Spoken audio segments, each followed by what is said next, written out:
Have you heard of Bitcoin Ordinals? Hey everyone, welcome to a fresh episode of Show Me the Crypto. This week we chat to Adam McBride and answer the question, what the heck is an ordinal? Ulf, what did you think about this conversation? For someone who didn't know much about what ordinals were, it was a great conversation. I got to learn all about ordinals, Bitcoin NFTs, and we also then just dove into more about historical NFTs in general, and even looped all the way back to historical NFTs on Ethereum. And I think it was a great conversation to really dive into all of these aspects of NFTs, the technologies that are still being created today and across unique chains like Bitcoin, the OG, through to Ethereum. Yeah, Adam tags himself or calls himself an NFT archeologist, which is the perfect description because that's exactly what he does. He digs through these contracts, he discovers these projects, and this is a great episode for everything historical NFTs. We hope you enjoy. Show me the crypto. Show me the crypto. Show me the crypto. In a world on the brink of disruption, two men will bring you clarity by interviewing some of the most intelligent and influential names in the blockchain world. Welcome to Show Me the Crypto with your hosts, Wade Patterson and Ulf Lonergan. Well, hi there and welcome to Show Me the Crypto. My name is Wade Patterson. And I'm Ulf Lonergan. We're a couple of friends from Canada who love learning about cryptocurrencies and blockchain technology, and we're happy you're along for the ride. Whether you're a crypto virgin or you know your way around the block, we hope our interviews with some of the most intelligent and influential people in the blockchain space help deliver you with value. And on this episode, we're joined by NFT archeologist Adam McBride. Adam discovered Bitcoin about a decade ago and has kept his eye on the space ever since. After witnessing a handful of historical NFTs such as Mooncats and Curio cards becoming rediscovered in early 2021, Adam shifted his full-time attention to digging through blockchain contracts in an attempt to unearth more pre-2020 NFT projects. Beyond his role as an NFT archeologist, Adam is also host of the Adam McBride Show. Adam, welcome to Show Me the Crypto. Happy to be here, man. As we said in the pre-interview, it's we're all about building Web3, and I'm excited to talk about the future, man. We're really excited because a large part of this conversation we want to make about ordinals and talking about this buzzword that everyone's saying it and start to understand it for our audience. But before we go there, I'm curious to dive back to early 2021 because I think it was probably a bit of a similar time that yourself and Ulf and I had that aha moment about NFTs. So we had a gentleman named Cooper Turley on the podcast in February 2021 who was literally teaching us what an NFT was. And then I think it was around March of that year that some of those things that I mentioned in the bio, like Mooncats and Curio cards, started popping off. So can you kind of explain to us, when was it that you discovered NFTs and what was kind of your initial impression? Sure. I first heard about NFTs during the ICO boom. We didn't call them NFTs back then. I think we were calling them digital collectibles, which is kind of funny because we've like circled back to that term now. People have like gone away from NFTs, which is kind of funny. But I heard about them in 2017. I was involved trying to build something around a business around ICOs, during the ICO boom. And I remember hearing on a podcast about the Punks launch and people going and claiming them after that article came out. And then, of course, CryptoKitties, which like everybody, if you were anywhere near crypto, you heard about CryptoKitties. It's kind of faded a little bit amongst the general public about how important CryptoKitties are. But CryptoKitties is probably the most important NFT project of all time. It just brought in all this development and all this kind of building around NFTs. Obviously, they were the foundation for the 721 standard as well, which allowed the boom in 2021. So that's kind of how I got into it. And when I first heard about Punks, I was like, oh, that's kind of cool. Like, I was thinking about it like baseball cards on the blockchain, right? Like, sounds great. Like, these are going to be worth something, like pennies, And I think that was everybody's general consensus at the time. Like, well, how do you create any value around these, right? And obviously, we saw in 2021 when, punks started going parabolic, and in late 2020, that's when they popped on my radar again. Like, oh, a punk sold for, I don't know, 20 grand or something. And I was like, whoa, holy cow. Like, I put two and two together, like, oh my God, wow, what is this? And thankfully I was there for when the Mooncats and Curio card rediscovery, that magical week. I was around and was able to kind of be a small part of it. Not discover any of those projects, but be around for it and kind of connect with people and stuff. And that started my life on a completely new trajectory, which was this like blockchain historian thing, which has happened, which is amazing. And I mean, trust me when I tell you, in 2021, when we first started with this idea, was first floated about historical NFTs, people were like, you're crazy, you're a scammer. Why would these have any value? The same arguments you get for ordinals today. And what I try to tell people is like, look, if Web3 doesn't happen, if public blockchains don't matter, NFTs won't matter, and historical NFTs won't matter, and CryptoPunks will be worthless, and nobody will care. But if you believe in a distributed future where, Web3, what we're talking about is personal ownership of digital items on blockchains is important. Like, if you believe that's important and you believe that this is going to happen, then historical NFTs, the whole thesis is those are going to be very valuable. And let's go back to your story a little more before we dive into the story of some of these NFTs and that sort of thing, because you discovered Bitcoin a decade ago, and now we're here talking about discovering NFTs and what happened there. But there's a long time period in between those two. So, Sure. What happened from your time when you first discovered Bitcoin, and what's the story of that through to where we are today? Well, let's be clear. When I discovered Bitcoin, it was like, okay, I heard about Bitcoin. Right. I remember, very clearly I had a discussion with my brother, who's a Wall Street guy, and we talked about, well, should we buy some? And that was when it was at $32. And, we didn't. And people are like, oh, you missed the big boat. Like, you missed it. And I always tell people, like, yeah, I missed it. But trust me, when it went to $300, we would have been all out. We would have absolutely sold, because coming from a traditional Wall Street background, a 10X is a huge win. You take it off the table. Right. So there would have been no billions in Adam's future, even if I did get into Bitcoin at $32. You know what I'm saying? I'm not a Winklevoss. I'm not wealthy where I can hold no matter what. So that never would have happened. But between then and basically 2017, I was just like everybody else, just watching it, like didn't quite understand it, didn't quite grasp it. And I've talked to enough people to know nobody grasped it, like nobody. The Winklevoss only held on because they were wealthy enough to not have to care about a couple $1 million in Bitcoin. That's why they held on. The only other people who held on basically were people who lost their wallets or literally were insane. And I haven't met the insane person yet. I've met a lot of people who lost wallets and thankfully were able to recover those wallets. Those are the huge wins.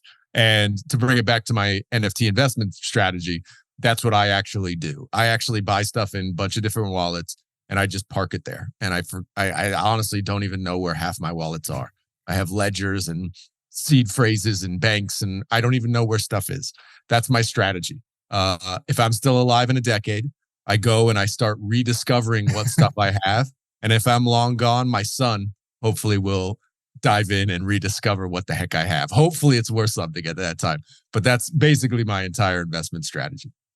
Yeah, Wade and we've talked to a lot of guests on the show, and it's so common to be like, oh yeah, I discovered Bitcoin back in the day, but then it's always the same story. It's like, yeah, I either bought a little and sold it, or I even just like sort of wasn't too sure about it, and then it's not usually till way later.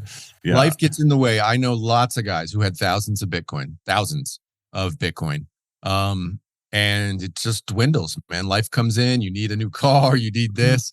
Like the stories of, Bitcoin pizzas, that's kind of the famous one. Yeah. But I know plenty of guys who traded it for, long stays in Costa Rica where I live, or semi-vacations or trips or whatever. And, it's, those are painful. Those are really, really painful. because there's a different pain I've learned between missing something. So I missed Bitcoin at 32. I didn't buy it. And another type of pain, if you sold Bitcoin after you bought it at 32 and you sold it at 300, that's a special kind of pain, because that one, you can always do the math on how much that would be worth today. And that's a never ending well of pain, which many of my friends have gone through. Even though that can really hurt when you think of it that way, I always say, at least still as of today, we're still early. Like, there is still a long way to go. This is still so young. You think about all the people around who just still aren't in crypto, who don't, they're still not savvy in any way other than hearing about it. We're still so young. So it's not too late, Dude, it is not at all too late. Like, it's not even, we're maybe in the first inning of Web3. Yeah. Like, maybe. If you believe in the thesis, which people are coming around to it, I'm all in. Like this, I've changed my life to the thesis. And for me, it's a noble fight, because I truly believe it's us versus them. This is like people who want freedom and want individual liberty, versus those who don't. And so that's what crypto is for me at the core. And Web3, NFTs and stuff, these are just kind of foundational layers of how we build this. But it takes people to build it. And, and it's so early and so clunky. You guys are too young, you don't remember, but I was around for the birth of the internet. The birth of the internet was so clunky. Like, you would literally click a web page and walk and go get a coffee, waiting for the web page to load. Web3 has a lot of that vibe right now. Yeah. And so there are really only, super technical or, super, guys like you and me who are super pumped about it in the space. And so we are very, very early. And I think we've seen it this past couple of weeks with Ordinals. Dude, you needed a full Bitcoin node to mint Ordinals 2 weeks ago, right? And trust me, I tried leading into that to get a Bitcoin node up and running on my other computer. But this is where we are right now. And so, yes, your point to very early is 100% right. Although it doesn't feel like that for most people, because they see, oh, well, I missed Bored Apes. Oh, I missed this. Oh, I missed that. Dude, what you learn being in crypto is you miss stuff every week, man. If not every day. So every day, generational wealth flowed through your head. You missed it, right? You got to get comfortable with that. You got to get comfortable, or you will absolutely be crushed. And it's hard. Like, I missed Ordinals. Even though I knew it was coming, I missed it. And I tried, but I missed it in many ways. But that's part of the game, and you still just get it in your mindset. Anybody listening, that if you want to get into the space, like, there's never been a better time ever in the history of the world to get into a space. Like, this is the most exciting space I've ever heard about, ever. Because literally you can live anywhere in the world. You need a computer and you can get in. And it's an amazing time to be alive. I love it. That was one of Wade's predictions this year, was that this is the best time ever to get into the world of crypto and Web3. So there's no doubt about it. Look, there was so much uncertainty, even 2 years ago. There's much more certainty now. To get into it now it's a fantastic time. Well, let's dive into NFTs more. Let's dive into your archaeological background and experience. I'd love to learn more about what is your process for how you go about sleuthing through the blockchain and trying to find these NFT projects, and what projects have you sort of been a part of that discovery process on so far? Well, let's be clear. I'm not really doing it much anymore, right? There are obviously more out there, but they're very, very difficult to find. If somebody finds something new now, it's very unusual. It's usually the people who actually did the project kind of bringing the project back. So we saw that with Paparium like a month ago or so, where it was basically the guy who built it kind of getting in touch with, our other archaeologists and kind of rebringing that back. It's just kind of what it is. There may be one or two. I mean, I never say anymore there won't be. And there are a lot of unheard of projects still, especially from like 2018. Guys built a lot of stuff in 2018. But probably not anything that's going to be like hugely impactful. Could be wrong, but probably not something hugely impactful like maybe the puny codes were discovered kind of early 2022, rediscovered. That was a big one. But probably not going to find something like that, only because people have been digging for 2 years, right? So I'm not much of a digger anymore.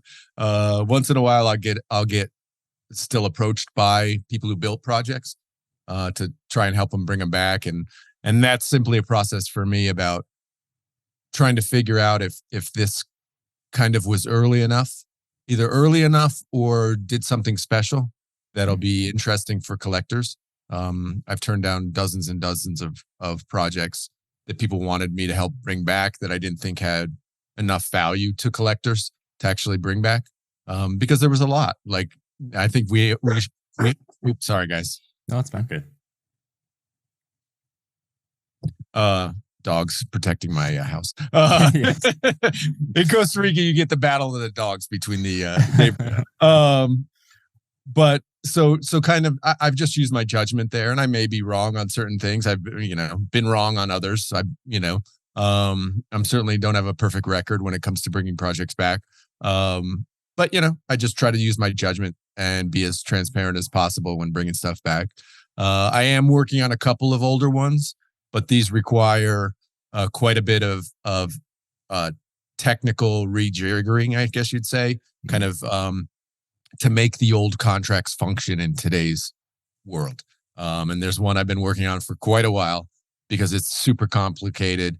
And, just you got to realize what they were building back then when you're looking at 2017, 2016, they were literally making everything up themselves. The contracts they built them all themselves, basically from the ground up. So if it was a game or if it was a map or whatever, these guys did it all themselves. And so I've tried to, celebrate those, knowing and tried to inform collectors that, look, these are first best efforts. And for me, that's why they're interesting and important. But they're often not perfect, almost never perfect. Honestly, I can't even recall one that was perfect right out of the gate, because you don't have the technical understanding of, building smart contracts, for example, that we have now, right? Now I could do one in 15 minutes, right? But back then it was all like, there were no roads. And so those developers who were doing stuff, I try to give them credit and kind of set their place in the historical narrative. But it's hard, and there's we get a lot of pushback from different factions, different groups who challenge certain aspects of those NFT projects based on errors or mistakes or transferability, or the owner can, there's just all these kind of variables, which, from a collection standpoint, for me, actually are part of a story. Hopefully I can tell those stories in an interesting way that gets collectors excited and interested about an NFT history. Sometimes win, sometimes lose. Let's dive into Ordinals. So you've touched on it a couple times, but like for someone who's listening to this or watching this on YouTube who has no idea what that means, maybe they're not aware of the term Ordinals. Like, what the heck are Ordinals and what are they all about? So at a base level, and I'll say it at a kind of normie level, I think, which is important, is basically Bitcoin is broken into Satoshis. Okay, these are the smallest amount of Bitcoin. Think of it like pennies, right? A dollar bill, the smallest piece of a dollar bill would be a penny. Okay, a Satoshi is the same way to a Bitcoin. And basically what this guy, Casey Rodamer, has done is developed a system that allows us to track Bitcoin at the Satoshi level. So when Satoshi mined the very first block of Bitcoin, we know that very, very first Satoshi, which one it is, right? And let's just say you can number it as Satoshi number 1. And then the second Satoshi is Satoshi number 2. That's simplifying it to a great degree, but that's basically what it is. So it allows you to track every single Satoshi that is on the Bitcoin blockchain right now, and anyone that will be mined kind of going into, the future Bitcoins that will be mined, right? And what he's done is, along with that, is you can now basically inscribe information onto each one of those Satoshis, okay? And it's literally inscribed on the blockchain. So every Bitcoin core node that runs the Bitcoin blockchain will actually store this informational data. And it's not a lot. It's like 400 kilobytes, or it's a very small amount of data. But you can put basically pictures and images, and guys are already like putting games on there. Like you can press a Mario game into like 400 kilobytes. Like it's incredible. And so these are actually stored on the Bitcoin blockchain. So people are super excited about that, because if you know anything about NFTs, on chain is kind of this subset of NFTs, which people can get really excited about. And so he's developed this entire system, including transferring them. So I can transfer them to you, you can transfer them to me. The thing is, all the technology around that is super, super high. Like it's at the most technical level you're going to get in NFTs right now, right? So if I really want to transfer you an ordinal that I create, which is the Satoshi with that information written on it, I have to run a full Bitcoin node. I have to, use the command line interface wallet created by Casey. And that way we can trade safely. There's no marketplace. There's no atomic swaps, which are like, we automatically exchange and one of us can't rip the other person off. It's all done what they call OTC, over the counter, which is like, I want to trade with you. You want to buy it from me. And we use a third person to kind of go between to make sure we don't rip each other off. That's clunky, and that's not what Web3 is about. Web3 is about me and you being able to trade peer to peer, right? So all that tooling is kind of, has to be built. There's a lot of debate whether it even can be built on Bitcoin because of the technical challenges. Bitcoin is not meant to be, a smart contract driven platform, like Ethereum. So it's really, really hard. And, we'll see how it develops over time. But that's basically it. It's gotten people are really excited about it because it's this idea of like a digital item that is ownable on the Bitcoin blockchain. And that's at the core, we call those NFTs. And so those NFTs, it's just brought this kind of excitement because it's brought in all the Bitcoiners who were kind of anti-NFT because it was on Ethereum. They're like, now like, wait a minute, we have our own NFTs. Ours are better because they're on chain. Well, it's like, okay, awesome. Here we go. Let's go. And so that's kind of where it is. And that's why it's taken off. Honestly, it's because all the Bitcoiners at first pushed back heavily. The first week was nothing but hate, but they've kind of come around to this like, oh, maybe this is okay. We'll see. Well, and let's talk about that because there has been a lot of headlines around ordinals, some good, some bad. There's been a lot of outspoken people who either are fans or aren't. But why is that a thing? Why are people outspoken? Can you sort of dive into that a little bit? Yeah, at the basic level, it's because people would call Bitcoin Maxis, people who believe that Bitcoin's the only thing and everything else is the shitcoin, right? There are those people, and this is a small handful, but they're hardcore. They believe that Bitcoin is money and anything else is a scam. Okay. So anything that uses the Bitcoin block space for anything other than Bitcoin transactions is bad. So it uses up block space. It causes the blockchain to become bloated with information. And so they're against it. And at the core, that's what it is. That's the Bitcoin Maxis argument against ordinals or anything else built on Bitcoin. And speaking with a lot of them over the last couple of weeks, I think, there's been a general softening from their stance. I think they recognize that this could be a use case that actually supports miners, meaning miners, you have to pay a fee to get this, Satoshi inscribed, and the miners benefit from that. And, Bitcoin has a problem that eventually the miners, the amount of Bitcoins issued runs out, right? It's not till 2140 or whatever, but eventually the Bitcoins that are mineable will run out. And the miners won't have an income. So why would you mine? Right. Mm. This is we're super early in it, but this is like something like, oh, this could be a use case where miners could still make money, right? Supporting the actual Bitcoin network. This is just one of the discussion points. We don't know where it's going to go or whatever, but this is one of the things that's kind of maybe softening the Bitcoin Maxis kind of viewpoint on like, should we try and like fork these guys out of existence, or is there something we can do to kind of, limit it or make it more expensive? All these kind of discussions are happening right now. But I've definitely seen a softening of the Bitcoin Maxi crew over the last 2 weeks. That's for sure. Ulf, do you realize our audience has been either watching or listening to this episode for 20 minutes? 20 minutes? No, they should probably subscribe. Yeah, they should subscribe. And if you're watching on YouTube, make sure you comment and turn on notifications. And if you're listening to this podcast, especially if you're on Apple Podcasts, leave us a rating and a review. We're also on Twitter, Instagram, and even TikTok. So go check out the episode description. You can find all that information below. And we have an update on the NFT, don't we? That's right. We didn't previously mention this, but this NFT for OG supporter is a one of one. There will only be one of this kind ever minted, and we have a few surprises for the person who purchases it. The link is in the episode description. And back to the episode. So Adam, my understanding is that, and you tweeted about this somewhat recently as well, that there were earlier Bitcoin NFTs, things like Rare Pepes. I'm not sure what other projects were on Bitcoin. Yep. What is the difference between those and Ordinals? And do they have, in your mind, is it just a matter of time until there's kind of this collective aha moment and just most people aren't aware of them? Or where's the gap there? Well, I think there's going to be a whole collective moment for historical NFTs in general. Yes. There will be that time.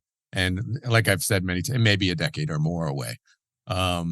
So to answer your question, yeah, there were and are NFTs on Bitcoin pre-Ordinals, right? So basically in like 2015, you get this service called Counterparty, which was Bitcoin Maxis would say it's a side chain it required a special token, XCP, and that's a shitcoin, right? So the Maxis say this isn't legitimate. But most people call these Bitcoin NFTs, right? So these are counterparty NFTs. And Rare Pepes is the most famous. But there's other projects that were actually earlier, like Spells of Genesis. And so these projects were really the first great use case of digital collectibles. When you have Spells of Genesis, it was a game. You could play it. You can still play it today. I've had Shaban on my podcast, and he's been on a bunch of Twitter spaces with us and stuff. And so you look at these early projects, those two specifically, and these are great NFT use cases. And so they are connected with Bitcoin. Every single one of those NFTs is signified by unique Bitcoin transactions. They are connected to the Bitcoin blockchain, but they're not on chain, meaning the images aren't stored on chain. The images are stored on IPFS, or some of them didn't even have images. So it's a complicated kind of history, but the idea of digital collectibles on Bitcoin is, at least from, it started in like basically 2014. So yeah, these have been around for a while. People were kind of experimenting with the idea of putting it on Bitcoin way back in the day. They called them colored coins. They were trying to understand, okay, how can we kind of, let me just put it this way. Artists understood this ideal that they wanted to put their art and gain provenance through public blockchains. So that really started in like 2010, 2011. People started understanding this idea of like, wait, I can use a blockchain for provenance of something, of my work, of my art. And so you get these first kind of trials of artists doing their art on public blockchains. And the first kind of example of that is on Namecoin, which was kind of the first shitcoin, if you will. It was the first fork of Bitcoin. And on Namecoin, artists started like playing around with the blockchain and figured out a way to put some art on. And those are called Punicodes. These are the kind of real first art NFTs. And so they were kind of, but the tech was clunky. The NFTs, if you want to call them that, expire. So there's all these like challenges around these early kind of steps towards the modern NFT. And then you get Counterparty, Spells of Genesis, Rare Pepes, a couple other projects really early. Again, these are like other steps. Are they the perfect NFT? No, they're not as far as we consider it today, right? But they were these steps along this like path that brings us to 2021 and this like explosion of NFTs, right? So we had early examples on Ethereum, right? Where guys were playing around. Ethereum is one of the first ones where it was like this map. And you could buy a section of the map, right? Then we get Pixel Map in 2016, kind of another thing. It was like $1 million homepage, but 4,000 like tiles on a map, right? And so then we get punks and crypto kitties and this kind of growth of NFTs about what it should be. And then the idea of like fungibility, and it moves from this idea of fungibility, which is like Rare Pepes, baseball cards, right? You have one NFT, but that one NFT might have 100 different cards, right?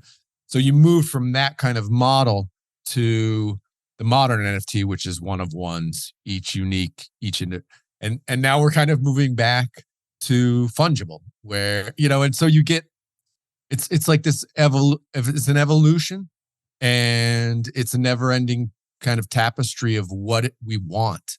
And artists kind of led that charge because they're creative and they got creative early, and artists are kind of being rewarded now for their creativity. And where it goes, like, this is what we get to build. We don't, who knows where it's going to go.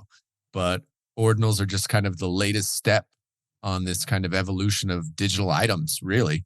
It's more than just collectibles. Digital items, being able to own stuff in a digital space wasn't possible before Bitcoin. Bitcoin changed all that. And so we've kind of come back around to Bitcoin again, even though it's kind of been there the whole time. And with ordinals, I want to go back to how you mentioned currently to buy and sell is kind of all OTC, and it's not maybe as user friendly or easy as it should be. But I've seen that there's marketplaces in development that are at least actively being built. Do you think that there will be a time in the near future where ordinals, there's an open sea for ordinals and everything is user friendly, and how fast do you think it might be till we get there? I know this. Tech is really, really hard, right? It's really hard. People can say, oh, we're building a marketplace. It's really hard. I'll give you an example. Counterparty, right? Counterparty's been around solidly since 2015. They have a DEX, right? Decentralized exchange. It's clunky and almost nobody uses it, right? That's not from people not wanting it. People want it, but it's clunky and most people don't use it. The vast majority of counterparty trades take place on Ethereum, right? They take place through my company, Emblem Vault's marketplace on either OpenSea or X2Y2, right? So people lock their counterparty NFT into an Emblem Vault and then go buy and trade and sell it on Ethereum, because Ethereum allows that kind of trustless trading, right? Through smart contracts. That's the beauty of Ethereum.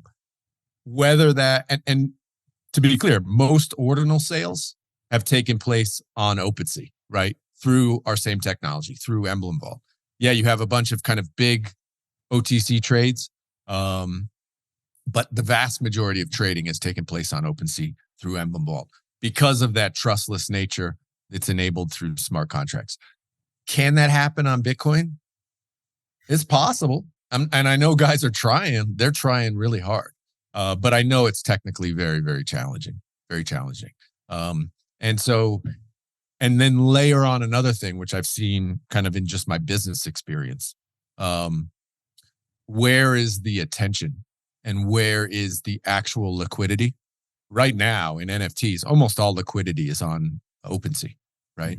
And if you think you're going to just spin up another marketplace and that marketplace is going to attract all the liquidity, go talk to Coinbase, right? Like they spent $600 million and their liquidity is like $10,000 a day, right? So people are, some people call them lazy, I just think people are more habit driven. And I know that Ethereum people don't want to download a Bitcoin wallet and figure out a new system. They just don't want to do it because I know people, right? And so my gut says the majority of trading will still take place on OpenSea simply because that's the way that's kind of how the network effect has worked. But I could be wrong. Somebody could come out with the OpenSea killer on Bitcoin. It's possible. I guess we'll see. You mentioned Emblem Vault there.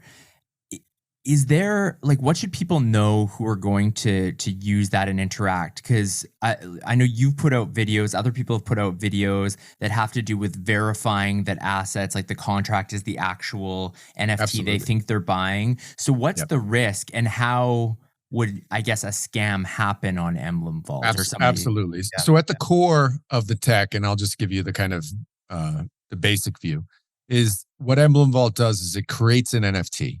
Okay, a 721 regular NFT like you'd get when you're buying a Bored Ape. That NFT, you can basically put any asset, any digital asset in it. Okay, and this is where people get confused. You could send in Tezos, you could send in Solana, Ethereum coins, Ethereum NFTs. You can put anything in that vault. That's our core technology. Okay, so when it comes to this example of Ordinals, right? If you want to buy a Bitcoin punk, one of the like real Bitcoin punks, right? The first ones that were minted, somebody could put in the real one into that Emblem Vault, or they could put in a fake one. Okay.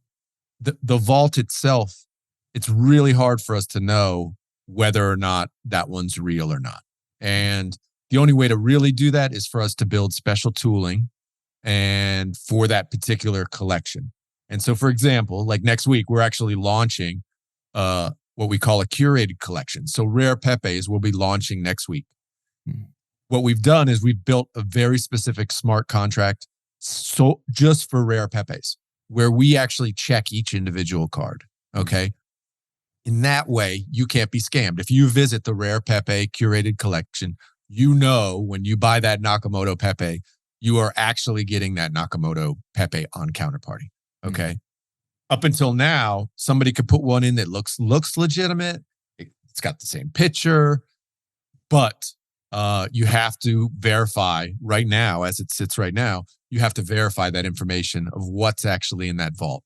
And so we've put out, as you said, a lot of content to help people try and, do their own research. You've got to do it on an individual one-on-one level. Like you have to. If you don't, you will be scammed. And there's literally nothing we can do to prevent it, because Emblem Vault as a service is basically a way for people to trade digital assets.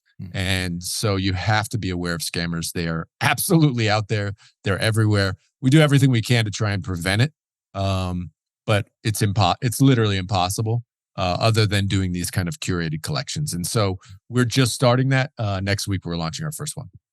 Cool. And with Ordinals, I'm just wondering, so is this a big shiny object right now that people have just, because it's new and fresh, it's speculative and it's interesting, but maybe it's not going to have the longevity? Or do you think there's more to it that will, that Ordinals will in fact gain in popularity over time, and this is the start of something much bigger?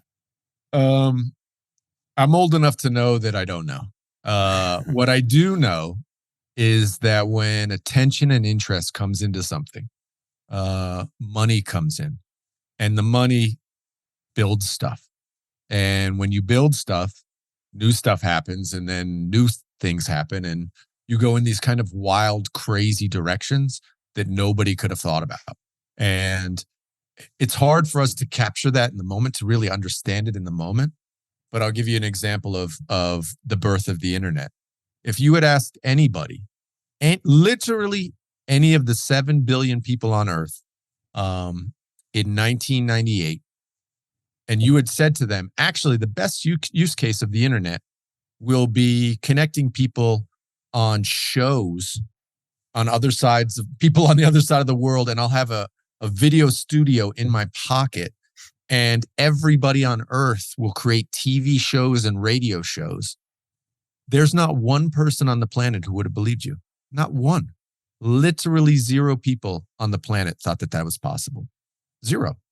And you go back, like research it. Nobody thought that. Nope, that never even came up. It was an impossibility, right? All the tech had to be built around it, all the infrastructure. And so in the same way, when you say like, well, ordinals, are they going to be a big thing? I think it's probably one piece of infrastructure that helps build out Web3. Like, do I think it's going anywhere? No. I think actually this is a great use case for Bitcoin.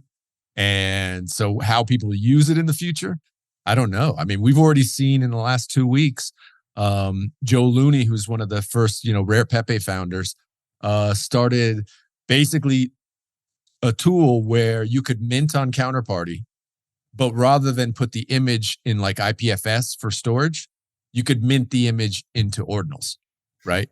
As a way to like lock it on the block, crazy stuff. Who would have thought about that? Joe Looney thought about that, right? And all sorts of interesting layers that get built on innovative technology.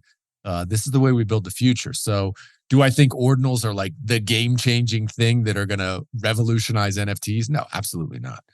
Because the tech isn't necessarily built for great NFT use. But how the people use it and how it gets integrated, man, who knows? Start building something, right? I'm excited. I'm excited about it.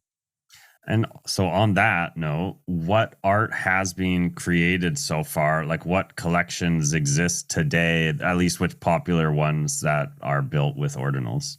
It's funny. I honestly haven't had much time to look.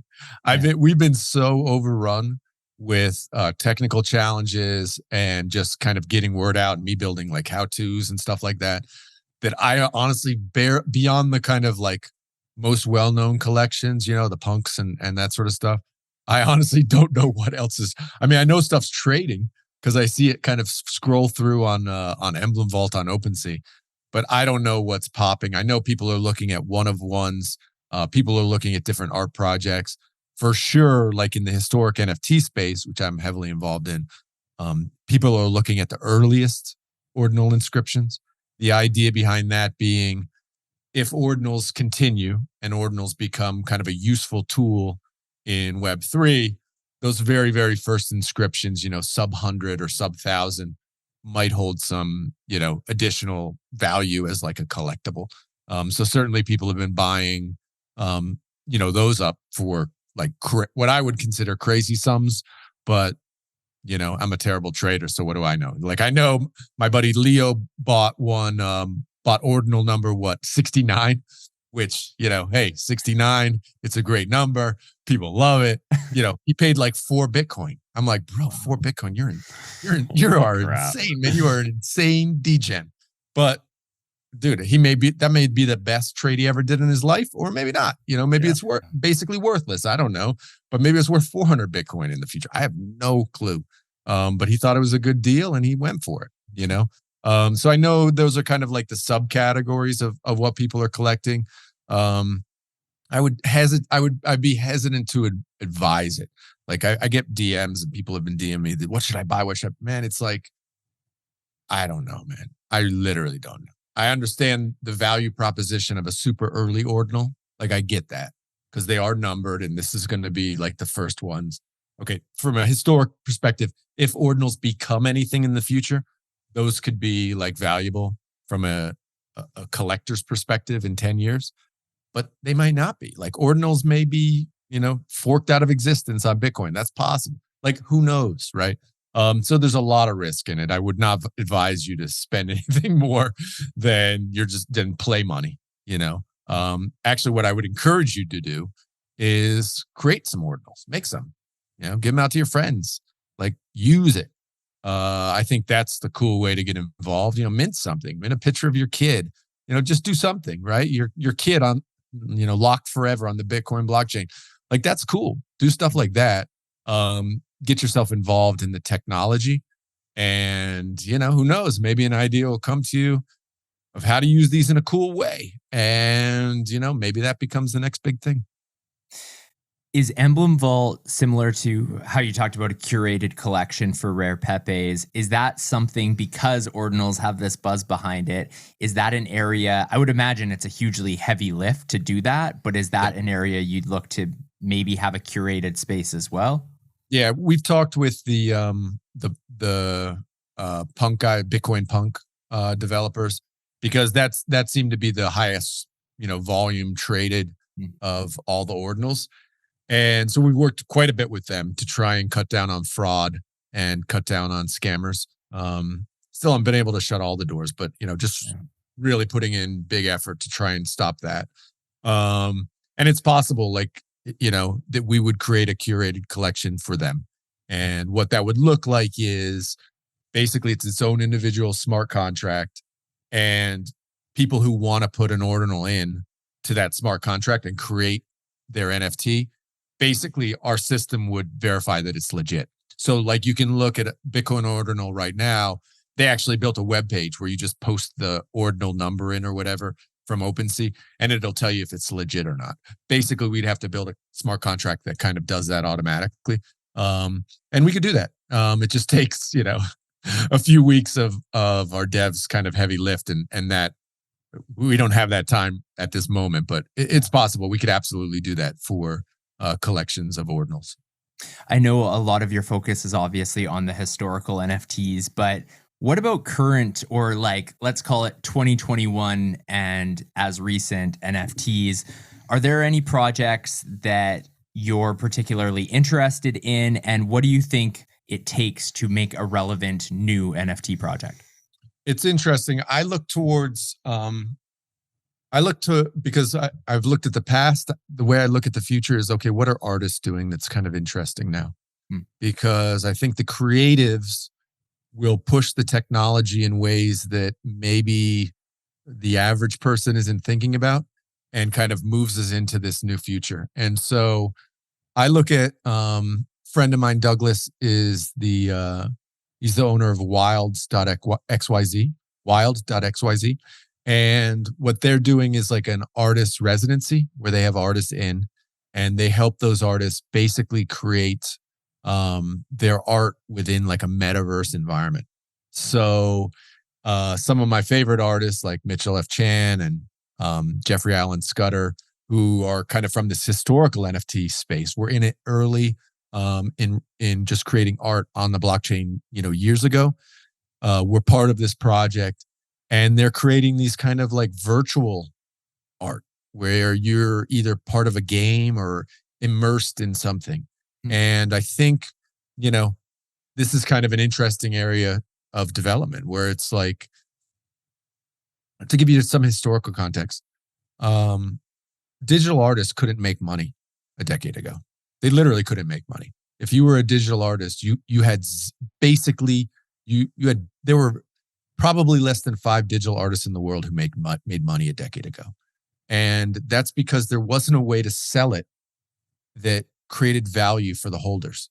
Like, people would literally do huge installations of like TV screens and computers just to try and show like a buyer, like, look, I'm going to bring this to your house and like install it on your wall, like to give it some heft, something, right? Because everybody at that time understood you couldn't really own something digitally. You just copy and paste it. Everybody else would have it, right? And so to think about it in like the normie context, you think about what happened with Kaza and like all the music services which were distributed, right? Where I could send you a thing and wait, there was no value creation there.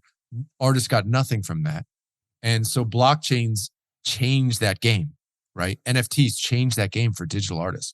And so when they recognized that and started creating what we now call NFTs, this completely transformed the game for those digital artists. And so the movement now, I watch what they're doing now, and they're kind of creating digital experiences.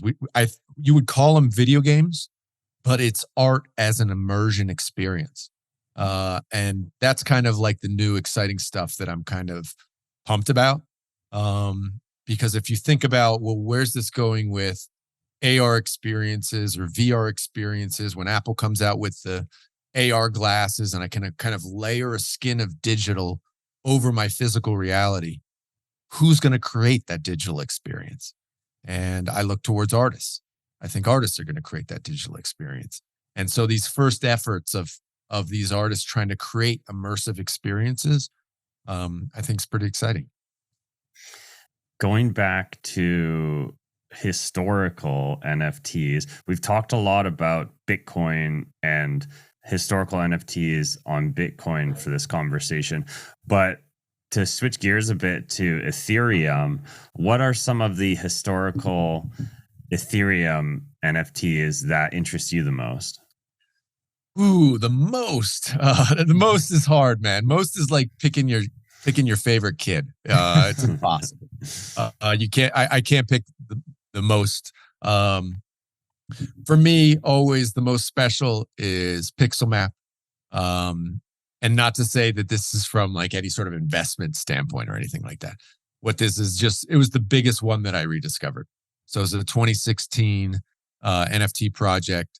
And, you know, for me, it was a special moment in my life and just a super successful like week, kind of crazy week. And, you know, so for me, it holds that kind of special place. And I say for collectors, like when you're thinking about, well, what am I going to invest in or what am I going to buy? I say, you know, what's the thing that like hits you? What's the thing that hits you in the heart? And most stuff doesn't do that, right? Most stuff doesn't move the needle. But maybe you've joined a community, maybe it's Bored Apes, maybe it's whatever, maybe it's Sappy Seals, right? Whatever it is. But you've connected with people in that community or whatever, or you've connected with an art piece or an artist, you know. And for me, that's just something special. And so for me, that's super special because I was able to, you know, launch that. It changed my life. It changed Ken's life, who built it back in 2016. You know, that was just super, super powerful, and I'll always have a special spot in my heart for Pixel Map. Adam, this has been such an interesting conversation. I've learned so much throughout it. I've always found the historical NFTs really interesting, and it's nice having somebody like yourself, your wealth of knowledge on the show to just really dive deep into all of these things. We like to end every episode of Show Me the Crypto with a 3-question segment that we ask every single guest of the show. We call it You Had Me at Crypto. Ulf's going to ask you those questions. Let's hit it. All right, let's do it. First question, who's your favorite person to follow in the crypto space? Ooh. I guess 6529, Punk 6529 is probably, he's able to capture a vision of Web3, which I think few people understand. And I think, you know, anytime you follow somebody and you read their tweets and you're like, that's what I was thinking. And they've just expressed in a way that is clear what you were already thinking, what you already knew intuitively.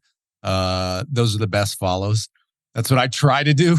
I fail all the time, but that's the ideal. Love it. Second question, what will the price of Bitcoin be 10 years from now?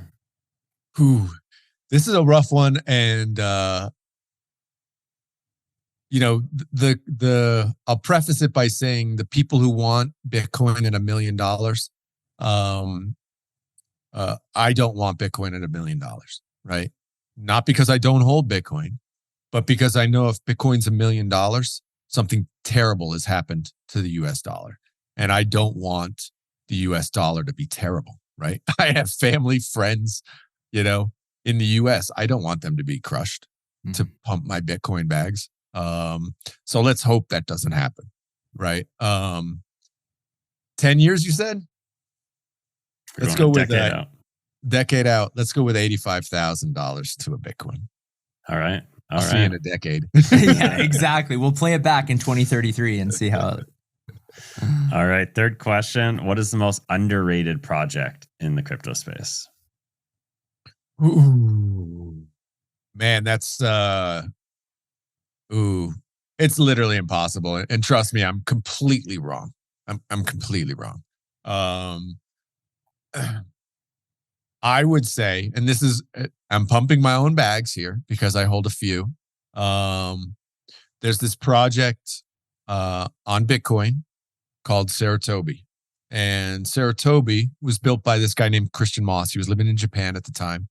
And he was a game developer, coder. And he built this game. It was on the App Store, still is on the App Store, called Saratobi. And it's a little monkey where you swing on a branch and try to catch bananas. And in 2014 and 15, he was building this thing and wanted to create basically what we now call a play-to-earn game. And what he created the first basically true play-to-earn game where you could receive Bitcoin, you receive sats as you played the game. And when he built that game, which was quite revolutionary for the time, he then built another game called Saratobi Island. And Saratobi Island, when it was released, he thought a great idea was, let me take these NFTs from Spells of Genesis, which I told you about earlier. Let me bring them into the game, because if I bring them into the game, I'll be able to get the Spells of Genesis users to come and download my game. And that'll be awesome. He was thinking of it only in that sense. I could basically steal users and bring them over to my game and get more users, right? That was the entire strategy. And what he unintentionally did was create the very first game which had interoperability between NFT projects. That's fantastic. Like, as we move it to a Web3 future, for me, that's something. And like with most of these projects, early projects, it was kind of just playing around and trying to figure stuff out. But he unintentionally created this kind of first interoperability use between metaverse. And so I hold his first card of his game.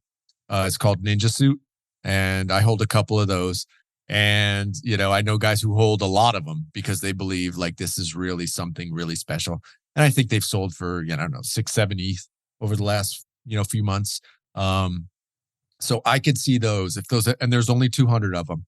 I could see those if people really understood what that was and we really move into a Web3 future of interoperability, collectors would look back and go, wow, that was pretty incredible what he did back then. I probably want to have one of those. And so you see these kind of historic grails, which now are, 70, 90, 100 ETH right now. You see how Saratobi for 6-7 ETH might be undervalued. That's just kind of one of my favorites. Plus, I love Christian. He's a great dude. And so, I always love talking about Christian and the awesomeness that he built back then. That's one of the most interesting answers to that question that I think we've had. And especially because, you think about Web3 gaming, and one of the big use cases we've been talking about for the last couple of years is exactly what that is. I had no idea that project existed, but the idea that you could play one game, bring an asset into a different game, maybe it has a different level of utility or something like that. Right. So, Exactly interesting. Right. And I mean, I'll give you another little, this perfectly encapsulates the crypto space. When I'd heard about this game, I acquired a couple, and I was acquiring this other one. And actually, this was the first one I was going to acquire. And because I'd heard about it, I had Christian on the podcast. I was like, this is amazing. I got to get some of these. Right. And so I reached out to a guy who was going to give, we're going to exchange and get one. And I said, he said, just get a free wallet and I'll send it to your free wallet. Dumb Adam went on Google and typed in free wallet. First thing that comes up, freewallet.com. It's a Bitcoin wallet. I said, this guy. I didn't even question it. I downloaded it. I get it. Creates big Bitcoin addresses. I give the guy the Bitcoin address. Sent. It's there. Boom. It's there. I can see it. Awesome. Great. Thank you very much. Only to realize in my ignorance that wallet is not suitable for counterparty assets.